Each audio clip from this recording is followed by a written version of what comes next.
Hi, my name is Marc Jensen. I'm Chief Innovation Officer at Space 50, a national digital-first agency based in Minneapolis, New York, and Los Angeles. Our mission at Space is to destroy convention to create demand. In 2010, we did that in Times Square with Forever 21. We created a screen-based augmented reality system unlike anything before. We used computer vision and other security and military technology to bring an entertaining thing to the fans in front of Times Square. All people had to do was stand in front of the screen, and they would see these giant models interact with them, pick them up, and do a whole bunch of things that weren't possible before. The convention we destroyed there was everyone was making bigger and high-resolution screens. They were getting taller, more high resolution, more expensive. Think like televisions. And Forever 21's goal wasn't to make the largest screen in Times Square. Their goal was to make the screen everybody wanted to stand in front of. So we used design thinking to get to an outcome-based approach. And what we did is we thought about this, with everyone thinking about high-resolution screens and thinking about them more like televisions, we looked at it more like a computer. When you can be interactive and you can use cameras and other video game technology, then what's possible? Many more things. So the convention we destroyed was larger screens, and we thought about it being smarter, not just larger. And I like to think about this. Ideas and concepts are at the center of everything. And when new technology and platforms come out, they expand what's possible. They allow us to tell stories in new ways and create experiences that weren't possible before. And a tool futurists use that I think is interesting to look at is called the future cone of possibilities. And if you think about today, there are things that we know that are possible and things that aren't possible. And there are things that are on that borderline, which is a really interesting place to think about. And if you take this forward over time and look at something that's not possible today, as you go forward, it becomes increasingly likely, and at some point that becomes possible. And if you think about how fast technology accelerates, really interesting things become possible in the future. And a good example and why this ties back to VR is we look at the iPhone 10. This is Apple's phone that'll be out in October 2017. And I saw this great post that examined what it would have taken to build the iPhone 10 256 gig model with the technology of the day back in 1957. And it's amazing. It would have cost 150 trillion US dollars, about 1.5 times today's global GDP. It would have needed to be stored in a 100-story building, almost 2 miles square. Amazing how big that is. And it would have used 150 terawatts of power, about 30 times what we produce today on Earth. So you can see that in theory it was possible, but the reality of it was just impractical, and there's no way that would have happened. And about the same time, 1968, Ivan Sutherland was doing some of the very first augmented reality and virtual reality experiments. And what you can see here is a very simple wireframe cube. And as this person in the demo is changing their position, they're seeing that cube from a different perspective. So again, the idea of this AR and VR world we're in right now has been around for a long time, and very early examples are 50 years old. And if you look at where we are today, this is a consumer game type experience that allows you to explore the International Space Station and see what it would be like to be cruising around Earth, many miles above Earth and looking down at it. It's amazing how far we've come in that time.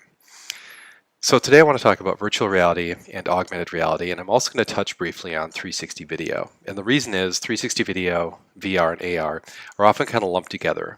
And I started thinking about this at the Silicon Valley Virtual Reality Conference. It's an amazing place. And a few years ago, even though it's the VR conference, all these three things were covered. And of course, the people there know the differences between them, but a lot of people lump them together and conflate those things. So we're going to talk about all of these today, and I'm going to start with 360 video. And to start with 360 video, I want to take a look at a very short clip from 2001: A Space Odyssey, one of my favorite films of all time, to illustrate a point. Do you read me, Hal? Hello, Hal, do you read me? Hello, Hal, do you read me? Do you read me, Hal? Affirmative, Dave. I read you. Open the pod bay doors, Hal. I'm sorry, Dave. I'm afraid I can't do that. So that was 27 seconds, and it was 5 different shots. Each shot was shot very specifically to move and advance the story forward. So with traditional film and 2D video, we choose what the viewer sees, and that's the only thing they can see as long as they're looking at the screen. With 360 video, it's different. This is a shot from a 360 video of someone scuba diving. And you can see that you can look forward, backward, left, right, up, and down. You can basically look in any direction. So you can turn your head left and right, you can move it up and down, and you can tilt it sideways, and your view will change accordingly. And that's called 3 degrees of freedom, or 3DOF. And this presents new opportunities. Again, like you just saw with scuba diving, it also presents challenges. And the challenge it presents is you can't, how most 360 video is consumed, you can't force someone to look in a specific direction. You can't even tell the direction they're looking in. So if you're trying to tell a story, you have to make sure that no matter where they look, they can keep moving the story for you. They can keep moving the story forward and have a good experience. This is some work we did in 2016 with Buffalo Wild Wings for the Super Bowl. And what we did is we did the Hot Wings Challenge with some football people. This is the Gronkowski brothers of New England. And what we did is we realized that since we can't force someone to look in a specific direction, we put the action all around them. So we have 5 people, they're all talking to each other, they're all in one scene. And there's no wrong place to look. If you're looking at someone else, and if you're looking at someone and someone else is talking, it's just fine. And when you're looking at someone, you see just off the corner of the next person. That was done very intentionally. There's no real wrong place to look. You can look up and see the ceiling, look down, see the floor, but no matter where you look, you see something good. And a lot of people, I think, like to get really excited about new things, myself included. And I definitely would say 360 video is not going to replace all video, and it's finding a place. There's a niche that it works really well on: travel, documentary, and sports, things like this. You can see action sports, places you'll never be. Some wildlife documentaries are great where you want to be able to look all around and choose what's most important to you. Documentaries in particular are great, and things like the Blue Angels down in the lower right-hand corner. It's a place you'll never be in, and it's amazing how close they fly together, and you can see all that, firsthand what it would be like to be there. So next I want to talk about virtual reality. And VR is a really amazing technology. It's a fully immersive sensory takeover. So everything you see and everything you hear is virtual and synthetic. And it's fully interactive. You have a full sense of movement and control. This is my coworker and friend Jacob, and he's having his first VR experience. And he's exhibiting what we call VR face, where people get in, they understand what it's all about, and they have that aha moment. And a good way to describe this, if you haven't seen it, is this video shows it off well. You can see that this guy, as he moves to the right, his actual position in space is changing. So what he can do is he can look at this Buddha and he can rotate his head in any direction. He can also move around. So you see when he starts, he's at the left side of the Buddha. When he ends, he's to the right side. And you see the point of view that he's looking from is changing. So just like 360 video, we get 3 degrees of rotation. I can move my head in any direction. What full VR gives us is 3 degrees of movement additionally. I can translate through the scene. I can step left and right, forward, background. I can move my head up and down. So these combine together to what are called 6 degrees of freedom, or in the VR world, they're often abbreviated as 6DOF. And I want to show a short clip from a project we did with Victory VR, with Victory Motorcycles, part of the Polaris brand, in 2013 and 2014. And what we did is they gave us a business challenge. They said, we're going to do a motorcycle trade show, the International Motorcycle Show, in the winter months. So we've got fans here who want to be on motorcycles but can't. So we use that to bring them a virtual ride through Sturgis, which is a classic ride here in the United States. And the thing they told us is that when people sit on their bikes, they buy them. So the whole experience should have the person seated on the bike up front and then go through this virtual ride. Here's a short clip of people having their first VR experience in action.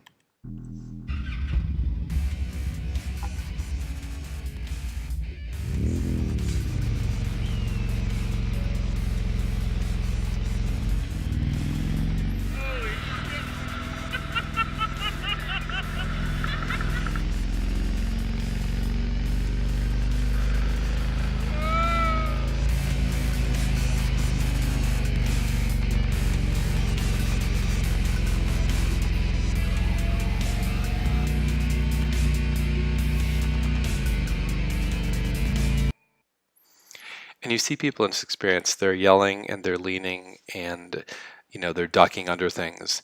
And what's interesting is this actually isn't a game or an experience. You could sit perfectly still and the ride would be exactly the same. The only control you gave people was you could hit the throttle to go faster, otherwise everything would just happen. And the reason we did that is we didn't want to make a game, we didn't want to allow people to crash, we didn't want people to even have to know how to drive a motorcycle. But those reactions people are having is that what they see and what your body feels, your body wants those to be in sync. And when you look at our brains, just about half of every neuron in our brain is some way involved in vision. It's more than all of their senses combined. And what that means is that our visual system really rules. So when your whole vestibular system, everything that you take in, hearing, sight, touch, smell, they all work together to kind of give you a sense of where you are in the world. And there's a bunch of slack built into those. And whenever they disagree, your visual system is the one that rules and takes over and says, this is right. And what that means is there's a very unique experience in full VR, and it's called presence. And I have a short clip here that shows a woman having an actual flight or fight or flight experience in VR. And you can see that something is telling her to get out of there, that she's in danger. Even though she's in VR, she knows she's not in this actual dangerous situation, but it's at a very low level this works, and your brain really buys off on the fact that you are not in the place you think you are. These physiological responses are really unique to virtual reality, and this is a demo from Valve Software, and it's a recreation of Vesper Peak in Colorado. And for people that are afraid of heights, if you stand here at this virtual experience and look down, you'll have a very same physiological reactions if you were standing there. And you think about reading a book or watching a scary movie, none of those things will cause you to physically get up and run across the room to get away from things. Those are things that you can experience in VR. A few of the experiences that are interesting, this is one of the early kind of killer apps in VR. It's called Tilt Brush by Google. Google bought the company that made this. And it's a very simple drawing application in 3D. And if you think about it as like Photoshop in 3D, as you move your hand throughout the space and it moves in 3D, you leave a trace of where your hand was. So if you want to draw a 3D object like a chair, you actually move your hands in 3D space where that chair would be. And the minute you try it, it's super intuitive, it's very simple to use, and you just really get it and understand it. So this is just the start of really interesting design work, and there are a number of other applications, but this was kind of the first experience that showed what it would be like to create new things in virtual reality. And this experience was built around the HTC Vive specifically, and its wireless motion controllers, which are really high fidelity and work amazingly well for this. There are a number of entertainment things in VR, obviously, and there are some edutainment things. This is called Everest VR, and it's basically a virtual summit of all the crux points of what it would be like to be up on Everest. So again, if you have a fear of heights, this is not a good experience to be in. But if you're interested in seeing what it would be like to be up there in a very realistic way, this is a really fun experience. It's about a half an hour total to go through the whole thing. And we've done this too. This is some work we did with Condé Nast and Condé Nast Traveler. And at their Best Of event, we partnered with them to explore what travel would be like when you're not stuck on Earth. So what we did is create an experience that was about coming back to Earth for the first time, coming back to Earth, after a return, or maybe coming to Earth for the first time. And we also explored the overview effect. And this is something that astronauts feel when they get up in space and they look down and they see the Earth in its totality. They have a really interesting look at what it's like to be a human on Earth. A lot of people think about VR driven by game technology that has to look fake or unrealistic. That's not the case. This is some really realistic stuff done using a technique called photogrammetry, where photos of the real world are taken and are digitized in a special way and made to look very realistic.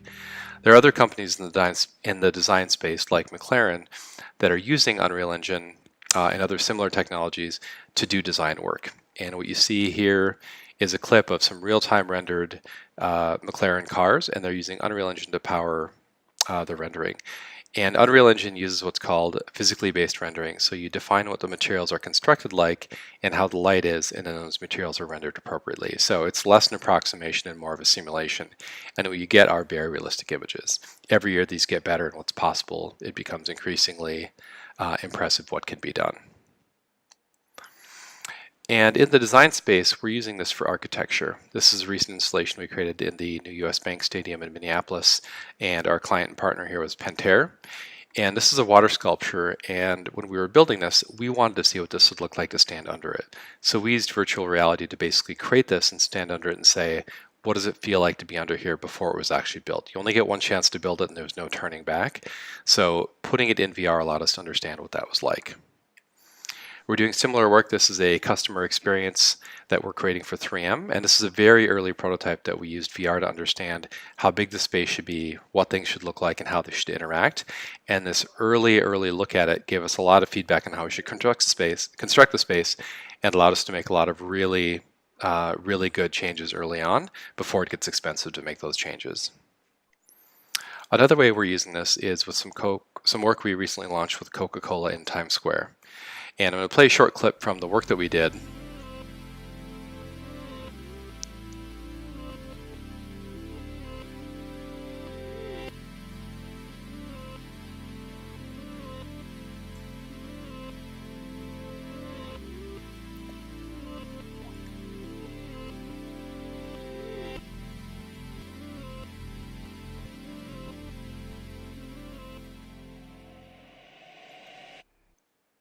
So it's a giant moving billboard at the north end of Times Square.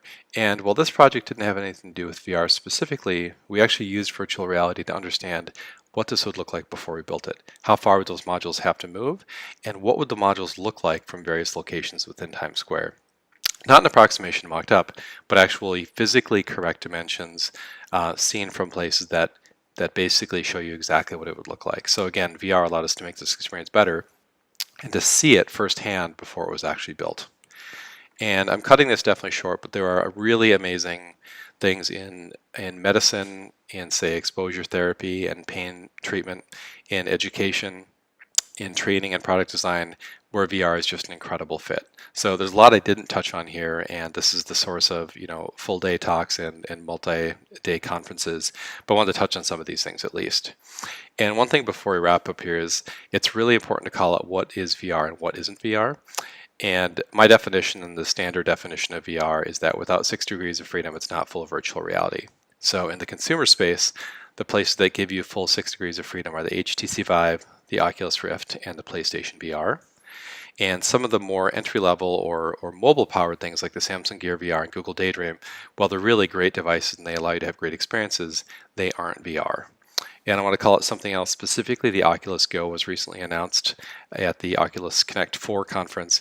And this is a mobile-powered $199 headset, and it's not full VR, but what is happening, and this fits into the trend, is they talked about their Oculus Santa Cruz prototype, and this is something that will be going out to developers next year, and release will follow after that. And what this is full 6 degrees of freedom in a self-contained headset. So again, the trend is the stuff that is complicated and expensive on the desktop will come down and get more accessible in price and form factor. So to sum up virtual reality, these are virtual environments. They're typically built with game engine technology. They're interactive and dynamic. The really unique thing about full VR is strong presence. And VR is here today. We're at kind of version 1.0, and the potential and use cases are very, very clear today, and that will expand. And it's basically PC-based today, but the mobile future will make prices come down and make this more accessible. All right, let's talk about augmented reality. So in virtual reality, we talked about it being you being completely isolated from the real world and everything you see and hear being synthetic. With augmented reality, it's very much directly connected to the real world. It's integrated with and connected to the actual world that you're in. So this is a short clip from something I recorded in one of my guest rooms in a Microsoft HoloLens. And you can see this is what's basically the equivalent of a sticker in 3D. This is a cat here on the floor. And what's really impressive about the HoloLens is it understands the environment that you're in and recognizes that, so there's a permanence to it. So once the HoloLens scans your environment, it makes maps of that, and then as you place objects in there, they will be permanently kind of placed there. So if I take the HoloLens and go back to the same exact place, those objects will be there as if they'd never left. And an important thing to talk about with AR is that I love this tweet, it sums it up really well. This is from Benedict Evans at A16Z. And he says basically we're going from computers with cameras that take photos to computers with eyes they can see. And that's really what's powering all this augmented reality work.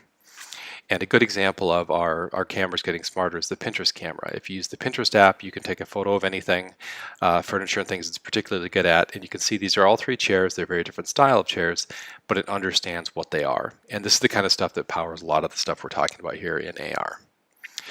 Another thing that makes AR kind of complicated to talk about is there's a continuum of experiences. Again, I was pretty clear about what VR is, but AR is a range of things. And on the easiest or most accessible side are screen-based AR, there's mobile-based AR, and there's headset AR.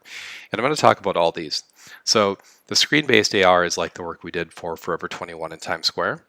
And it uses stationary cameras, a very powerful PC behind the scenes to basically look at the world, understand what's going on, and modify or change that. So again, this stuff's being used. This is screen-based AR, so you have to stand in front of the sign and you're part of that scene. So what's interesting with AR is that we've quickly come to a place where mobile-based AR is really strong. And a few examples of this would be things like Everfilter. This is an app that basically allows you to take photos of the world. And you can see this is a photo near our office in LA. And it took a photo of a building and the sky downtown. And you can see it's changed these in ways that aren't realistic, but it understands what's going on, and it made those changes to different parts of the scene. The stuff that you see in social media, like the Snapchat world lenses, that's AR. And what it does is when you open up the camera, it understands kind of where you are and what you're walking around. So as you put these things in the scene, they're in 3D and they're in the right place. And there's actually a lot of really amazing technology going on to make this happen. The other things that are AR are things like face filters, both in Instagram and Facebook, and obviously Snapchat. And those things basically understand like, hey, there's a face or multiple faces here. I'm going to do something with it. That's also augmented reality. So earlier this summer, Apple announced something called ARKit. And this is them giving a demo on stage. And what you'll see is this virtual coffee cups being placed onto a real world table. And they're locked together in a way that's very realistic. And even though it seems very simple, it's just a coffee cup and he's going to put a lamp down here too. When the crowd cheers, they understand, many of them, that there's a lot of very sophisticated hardware and software to make this happen at this level of fidelity. And what I like to think about Apple's ARKit is that it accelerated the move towards augmented reality and really put the focus on mobile-based AR. So when this was announced, we quickly got to work and started experimenting. And Cambria is a company, they're a partner of ours, and they make very high-end home countertop surfaces. And one of the things they've always wanted to do was show you what your kitchen or your work area would look like with Cambria surfaces. So we got to work, we made this prototype, and this is out in front of my house. And what you see here is you see what they call an A-frame, and it's basically a full slab on each side, and you can walk around and see what that looks like. And that's all virtual, that's not real, that's just placed using ARKit in my driveway in front of my house. And what we did then is we created the Cambria AR. We went to them, we said, this technology is ready to go. It'll help you fulfill one of these things you've always wanted to do. And I've got a short clip of what this looks like.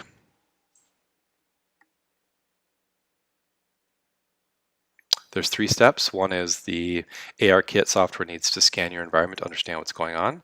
You mark the corners of your countertop, and then you choose a design. So this is an example of scanning.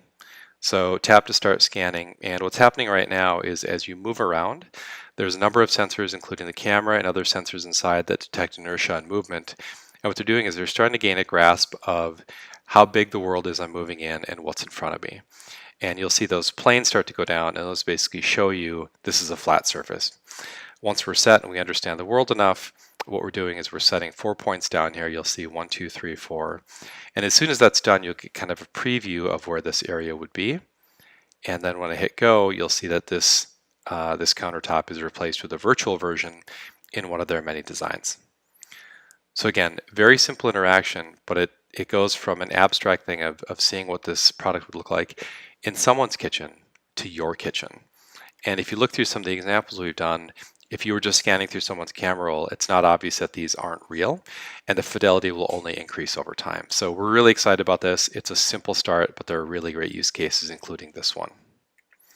Some of the other interesting things going on, you can see here on the top left, is exploring what it would take to do filmmaking in AR. So you can see that robot walking through the scene is obviously not real. Below that, you'll see a Tesla configurator. And this is, to me, going to be just the default way this stuff is done, because you can walk around something in real physical world dimensions. You know, the car isn't tiny or big, it's actually the size of the car. And in the upper right-hand corner, you can see this is a virtual tour of an apartment just in real space. So you're walking through a portal, suddenly you're in an apartment, you're not in the real world anymore. And I think this is another really great use case. So we're starting to see these things really explode.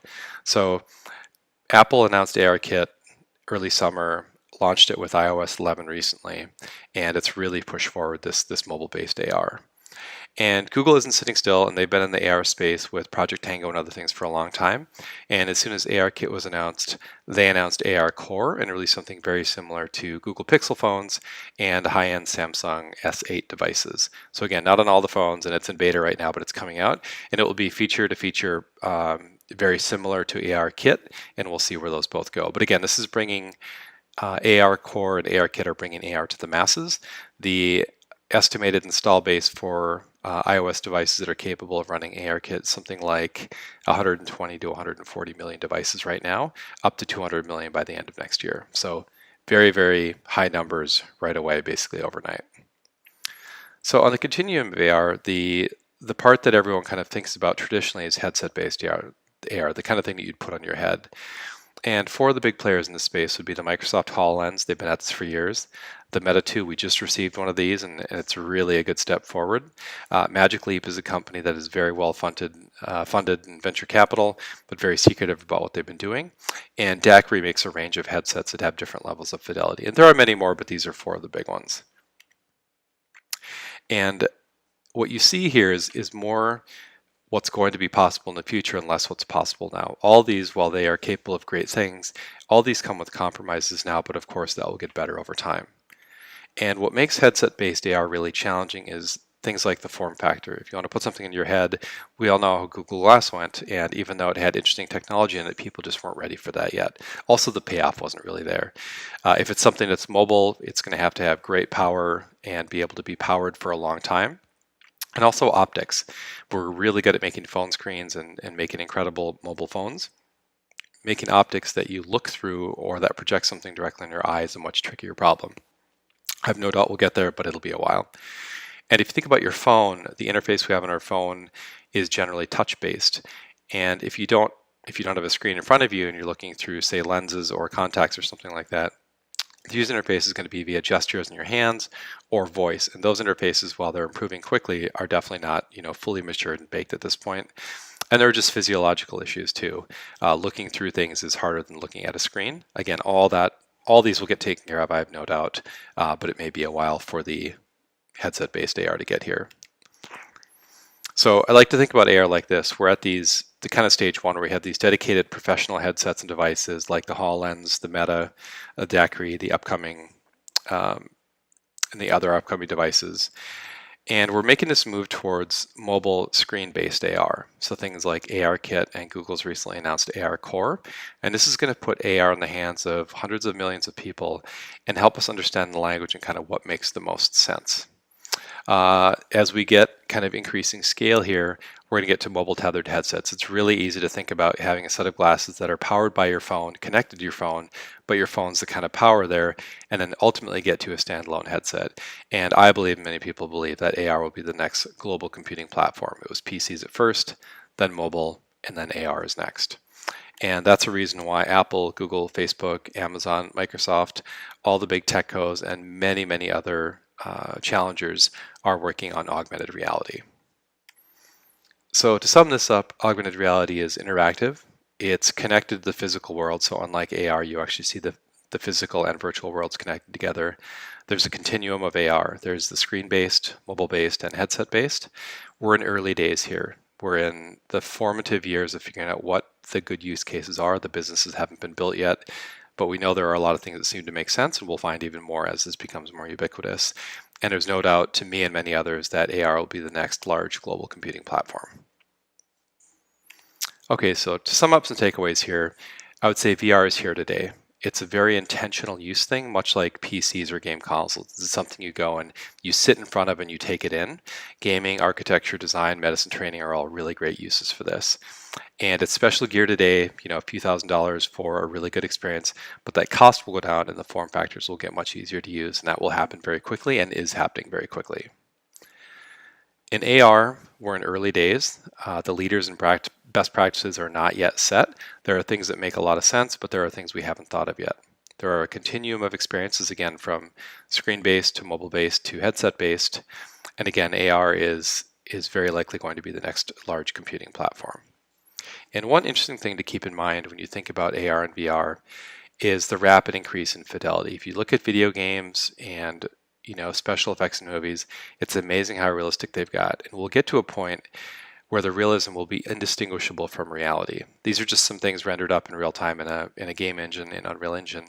And you can see how good they look. And if you compare that to 10 years ago or 20 years ago, there's just no comparison. So we're going to quickly get to a point with both AR and VR where we fundamentally won't be able to tell the difference of what's real and what's not. That's when things get really interesting. And there's this short film I love called Hyperreality. I'd recommend checking out the whole film. And it shows a little glimpse at kind of what would be possible. I'm going to play a short clip here.